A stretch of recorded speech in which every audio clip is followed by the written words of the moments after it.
प्रशासकीय कार्यालय, जिल्हाधिकारी कार्यालय, प्रभाग समिती कार्यालय, महानगरपालिका आयुक्त कार्यालय, महापौर, उपमहापौर यांना ही माझी व्यथा आणि कथा हे मी मांडत आहे की एक प्रशासकीय अधिकारीमध्ये कनिष्ठ अभियंत्यापासून उपअभियंत्यापासून ते कार्यकारी अभियंत्यापर्यंत सेवा करताना दुर्धर 3 निलंबनं 2014मध्ये DPCमध्ये प्रमोशनमध्ये अग्रगण्य असताना 50% पदवी 50% पदवी अग्रक्रम SC जातीतून माझा प्रथम होता, परंतु 2014मध्ये प्रभारी उपायुक्त संदीपजी माळवी हे प्रभारी होते, जनसंपर्क अधिकारी प्रभारी उपायुक्ताला कुठलेही सक्षम पॉवर नाही आहेत. प्रमोशन करायचे आयुक्त असीमजी गुप्ता होते. जेव्हा अभियंत्यांची बैठक झाली, जो 15 वर्ष धुरंधर वादी होता डिग्री आणि डिप्लोमा पदवी आणि पदविकाधारकांचा, असीम गुप्ता साहेबांबरोबर मिटिंग झाली सर्व अभियंत्याने आणि 50% शासन GR नुसार पदोन्नत्या द्यायच्या ठरल्या. आता या पदोन्नतीच्या क्रमामध्ये 4 पदे ही पदविकाधारक आणि 6 पदे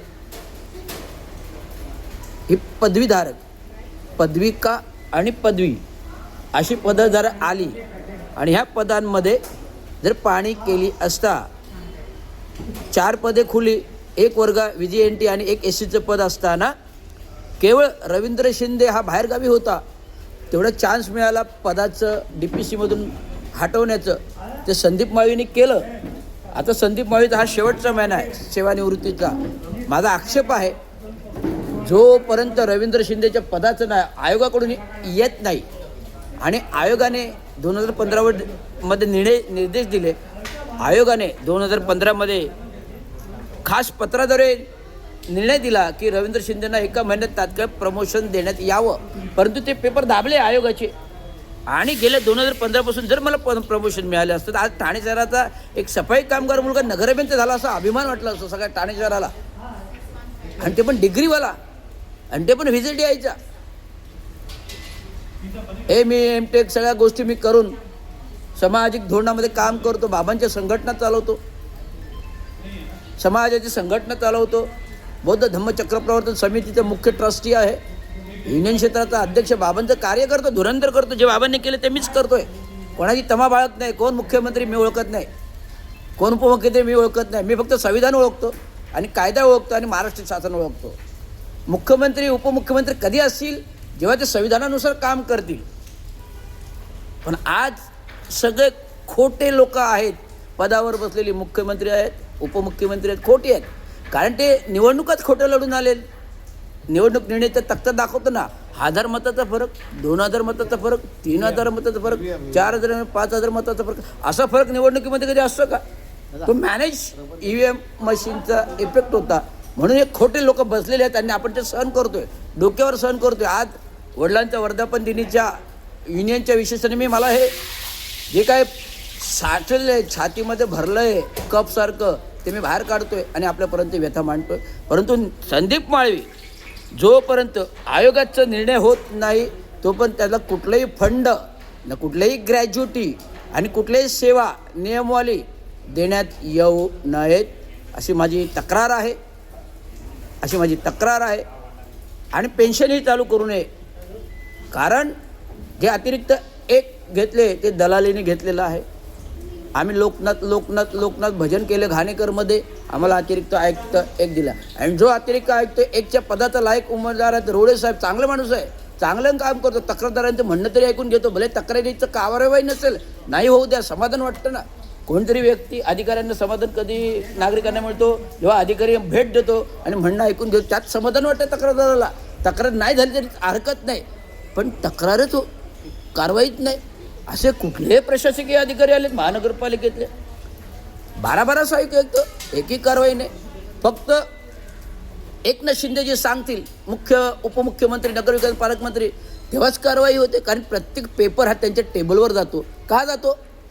म्हणजे उपमुख्यमंत्र्यांनी, नगरविकास मंत्र्यांनी, पालकमंत्री तुम्हाला जोखड्यात बांधून ठेवलेले, म्हणजे तुमचे अधिकार त्यांनी घेतलेत. आणि तिकडनं जर महानगरपालिका हलवत असेल तर त्यांनी त्या महापालिकेत येऊन बसावं आणि लोकांच्या तक्रारी दूर करावं. माझ्यावर तर धुरंधर अन्याय होते, मी सातत्याने मागतोय माझ्यावर तर अन्याय दूर करा. माझं 15 वर्ष पदोन्नतीचा धुरंधर ऑपरेशन झालेलं आहे, जे बाहेरगावी असताना त्याला न्याय देत नाही. मी भांडतोय, मला आता काय मी रिटायर झालो, मला न्याय कुठला हवा आहे? जी चूक त्यांनी केली, आयोगाचं पत्र लपून ठेवलं, त्याच्यावर कारवाई झाली पाहिजे ना. पोलीस गुन्हा ठरतो, आयुष्यात तो उठून जाईल, जेलमध्ये जाईल, इथपर्यंत आयोगाच्या पत्रावरची कारवाई आहे. हे जाणत नाही, हे तुच्छ म्हणतात. आयोग म्हणजे तुच्छ आहे का? अनुसूचित जाती जमाती आयोग. गेले वर्षभर माझ्या संयोजक युनियनचे पदाधिकारी माझ्यावर होते, आम्ही आयोगाकडे बसलो, चर्चा केली, पत्र आले ऑगस्ट 2024 पासून, त्या अजून एका पत्रावरती कारवाई नाही. तुमचा रिपोर्टच येत नाही. कालच 29 मेला पुन्हा आनंद अडसुळ्यांची आयोगाचे अध्यक्षांची नोटीस आली, तिसरी नोटीसची खबर घेत नाही आयुक्त. म्हणजे आयुक्त पण जेल, अतिरिक्त आयुक्त पण जेल, उपायुक्त पण जेल. हे धोरण आहे का? ते मी करणार रवींद्र शिंदे आया.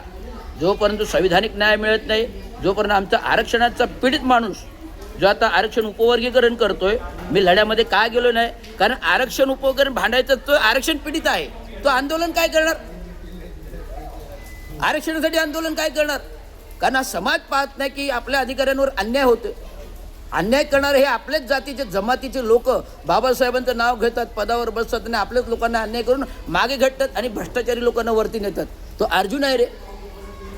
1.5-2 वर्ष 4 प्रमोशन आणि कल्याणमध्ये नगर अभियंता हे कोणाच्या बापाने दिले? कारण त्यांनी दिला होता 1 खोका, मोहितेने दिले होते 10 सोन्याचे कॉईन. हिशोब करा, एका कॉईनची किंमत काय आहे? 1 तोळा, 2 तोळा, 3 तोळा, 10 तोळा. आता 10 तोळ्याच्या कॉईनची किंमत किती झाली? 10 लाख रुपये. आणि 1 खोका, जर 1 खोका माणूस देणारा 4 प्रमोशन घेणार ना इलिगली. आणि कल्याणमध्ये नगर अभियंता, जेव्हा आयुक्तांनी कल्याणच्या महिला त्यांनी नोटीस काढली सस्पेन्शनची, बाबा पळाला राजीनामा देऊन. का पळाला? आणि हे लोक खोटी काम करतात. आम्ही पळतोय का? आम्ही 3-3 निलंबन घेऊन यायला पुन्हा लोकांच्या तोंडासमोर जातो बोलायला. म्हणजे ही हिंमत आहे त्याची संविधानाने आहे बाबासाहेबांची. एवढं सांगतो, संदीप माळवीवर कारवाई या आठवडाभरात मला हवी आणि ती होणार. आणि त्यासाठी भले मला जीवाचं उघडा नागडा होऊन बसायला तयार आहे. संविधानासाठी ते बसायला काही करायला तयार आहे. माझ्या संविधानाचा अपमान नाही करून देणार. मग आरक्षण उपवगैरे आम्ही फक्त मागतोय, पण आरक्षण उपवगैरे पीडित लोक आपल्यावर अन्याय करतात, आपले लोक ते कोण बघत नाही ना. हे बघा, मग आरक्षण उपवगैरे मागा. धन्यवाद. जय